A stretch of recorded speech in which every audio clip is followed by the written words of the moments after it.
They say some phone numbers are curse-tied to tragedies, death, and despair. Stories that linger in the shadows, whispered from one frightened soul to the next. These numbers are not ordinary.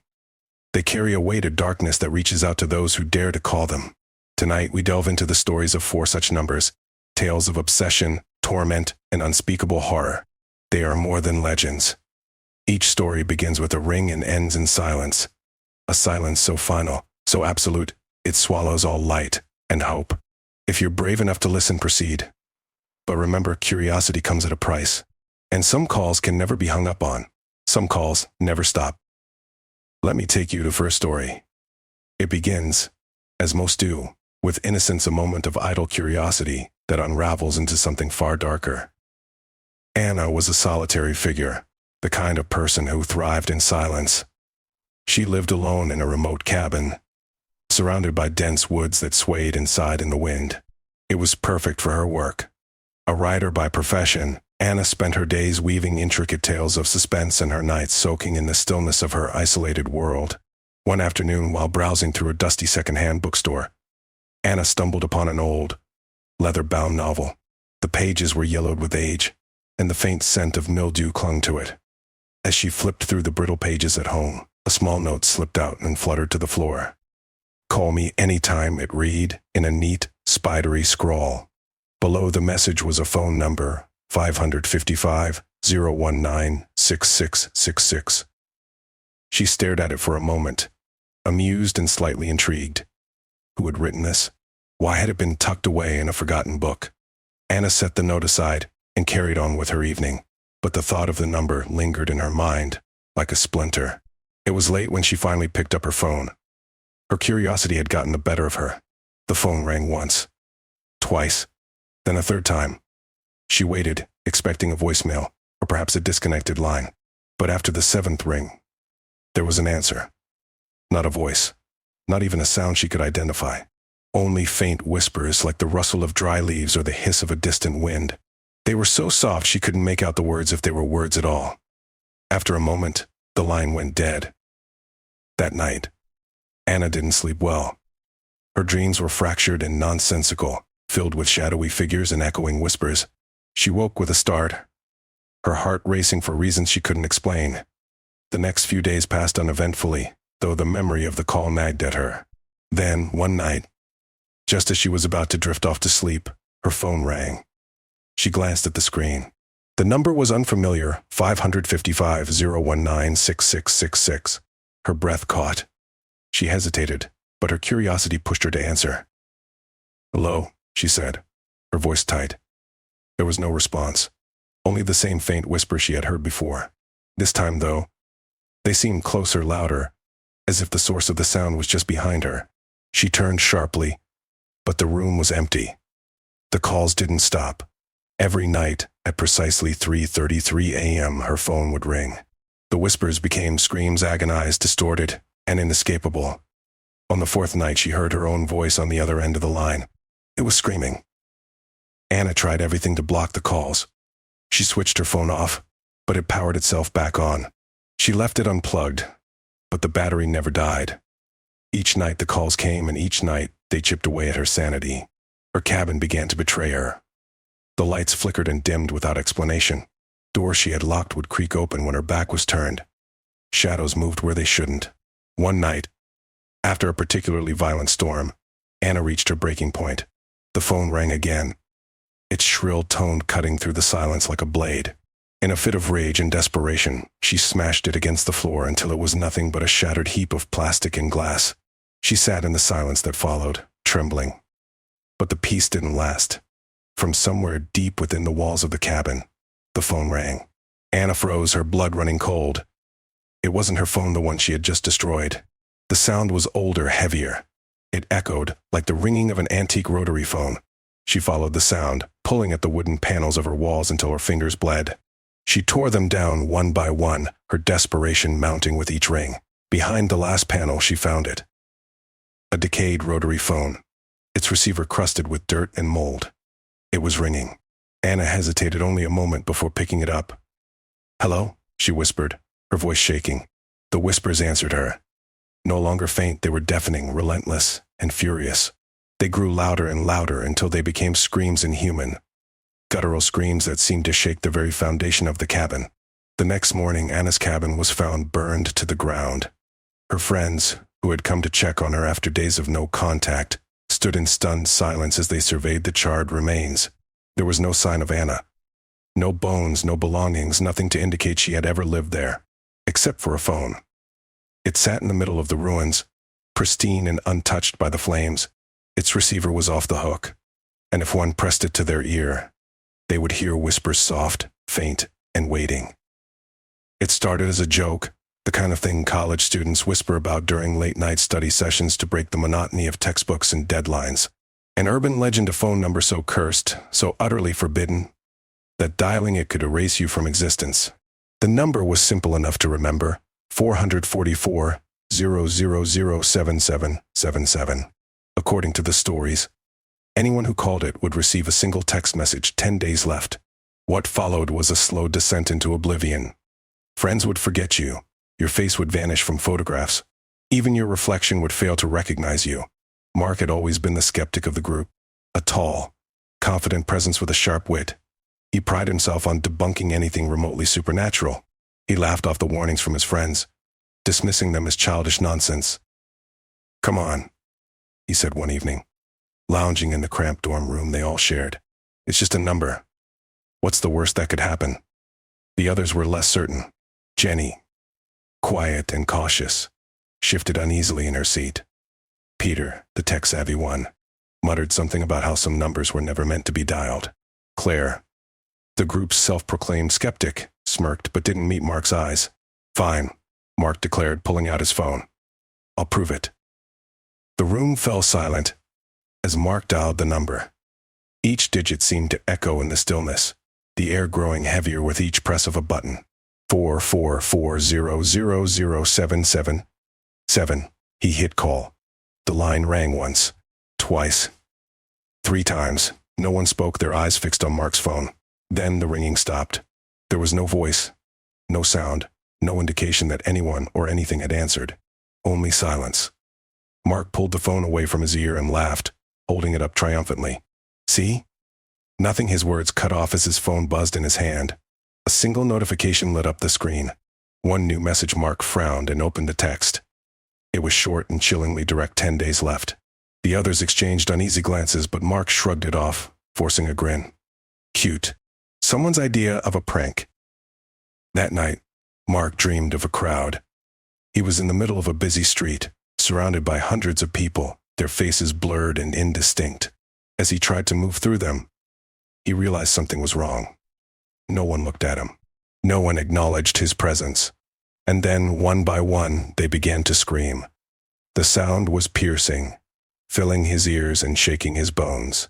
He turned to look behind him, but there was nothing. He turned back to the crowd and realized he was fading. His hands were transparent. His legs were gone. He tried to scream, but no sound came out. The last thing he saw before waking was the reflection of his face in a shop window, empty, featureless, gone. The dreams continued, each one more vivid than the last. Mark's confidence began to crack, replaced by a growing sense of dread. On the 3rd day, Peter noticed something strange. "Dude, look at this." He held up his phone, showing Mark's contact. The name was there, but the photo was gone. In its place was a blank silhouette. "It's probably just a glitch," Mark said, though his voice lacked conviction. On the 5th day, Jenny tried to snap a picture of the group at their favorite diner. When she looked at the screen, her hands trembled. Mark wasn't there. Not in the chair. Not in the photo. Nowhere. By the 7th day, the others began to disappear. It started with Peter. He had spent hours on his laptop trying to trace the number's origin. His desk glittered with scribbled notes and empty coffee cups. But when Mark and the others checked on him the next morning, his bed was empty. Only his phone remained, its screen glowing faintly with a single message: 10 days left. Jenny vanished next. One moment she was sitting beside Mark, clutching her knees and sobbing into her sleeves. The next, her sobs stopped. Mark turned to find her chair empty, her phone lying on the floor. By the 9th day, only Mark and Claire remained. "I didn't want to believe it," Claire whispered, her voice shaking. "But it's real. This number. It's not just a curse. It's like it erases you from reality. Like you never existed. Mark didn't respond. He couldn't. His reflection was already gone. The space where his face should have been now a blank, featureless void. On the final night, with the weight of his impending disappearance crushing him, Mark made a decision. He picked up his phone. He dialed the number. The line connected almost immediately, the silence on the other end cold and suffocating. "Please," Mark begged, his voice raw and desperate. "Whoever you are, whatever you want, just stop. I'll do anything. Just let me stay." The silence stretched on, unbearable. Then, a voice whispered back, "You were never here." The next morning, Claire woke alone. The dorm room was empty, eerily tidy, as if no one had ever lived there. Mark's bed was made. His desk cleared. His phone was gone. His belongings were gone. Even the photographs on her phone no longer included him. Claire stared at her own reflection in the mirror, her chest tightening as a single thought raced through her mind. What if she was next? The town of Willow Creek wasn't the kind of place that drew attention. Small, quiet, and tucked away from the chaos of the larger world, it thrived on routine and familiarity. But beneath its peaceful exterior, a sinister rumor began to spread, a rumor about a phone number that could predict your death. The number, 333, 1239999, was whispered about in hushed tones, traded among teenagers at sleepovers, and written on bathroom stalls in the local high school. They said if you called it, a voice would answer and tell you exactly when and how you would die. Some claimed it was just a prank, a cheap thrill for the gullible. Others swore it was real. And for those who dared to call, the prediction always came true. It started on a chilly autumn evening. A group of friends had gathered in the decrepit remains of an old barn on the outskirts of town.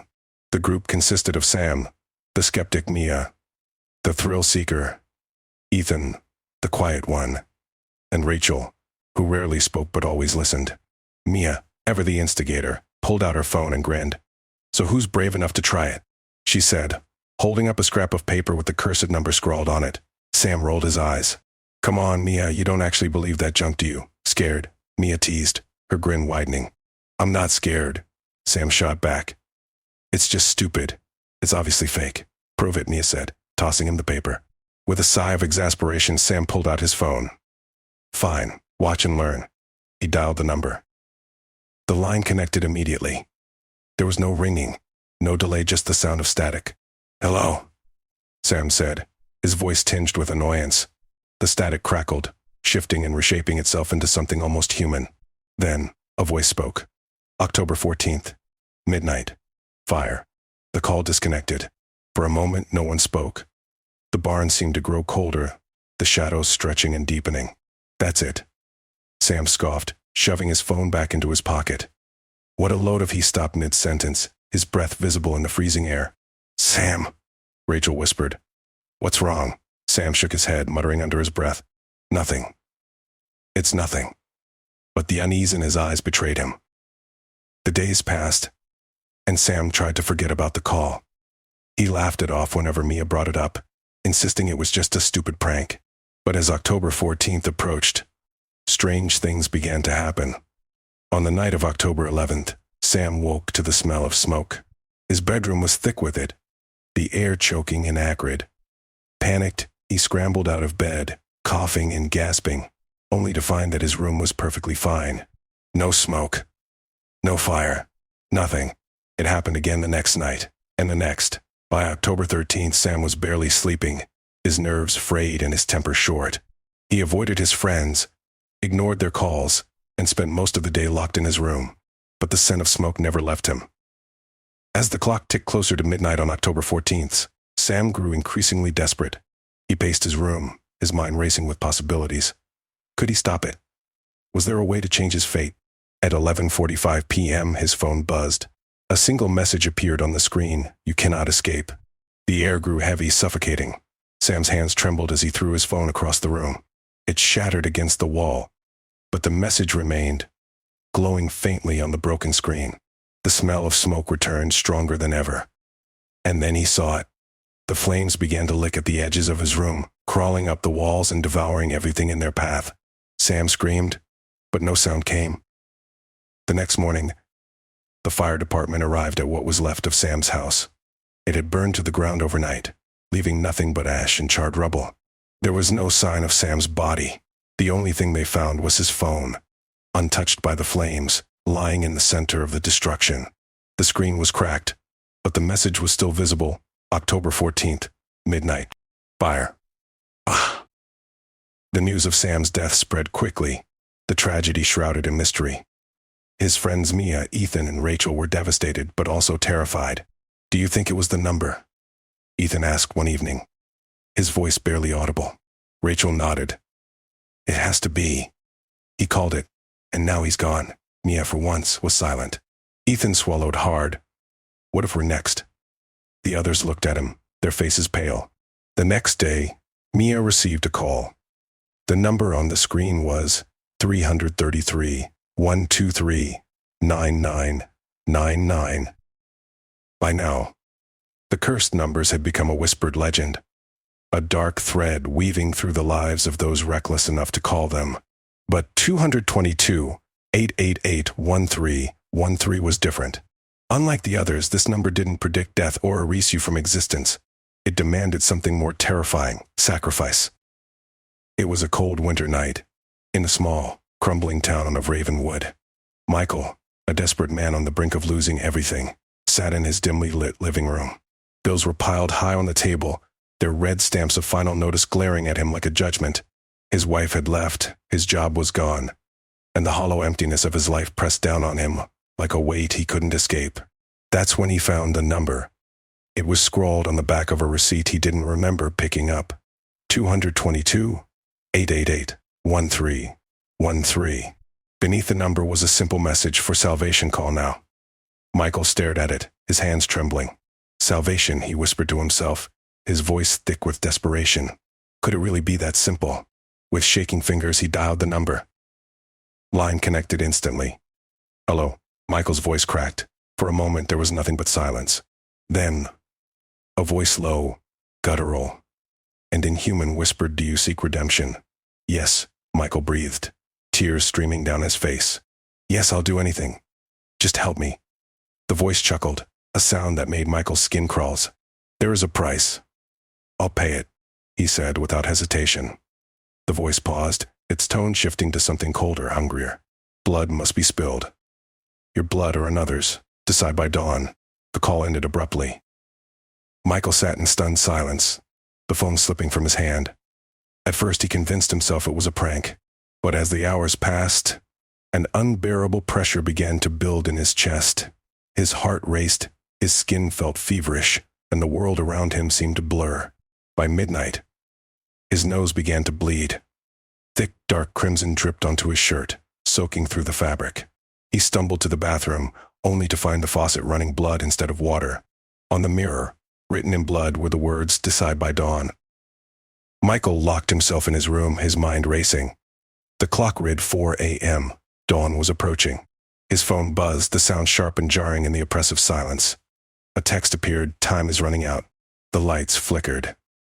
Shadows moved across the walls, though no one was there.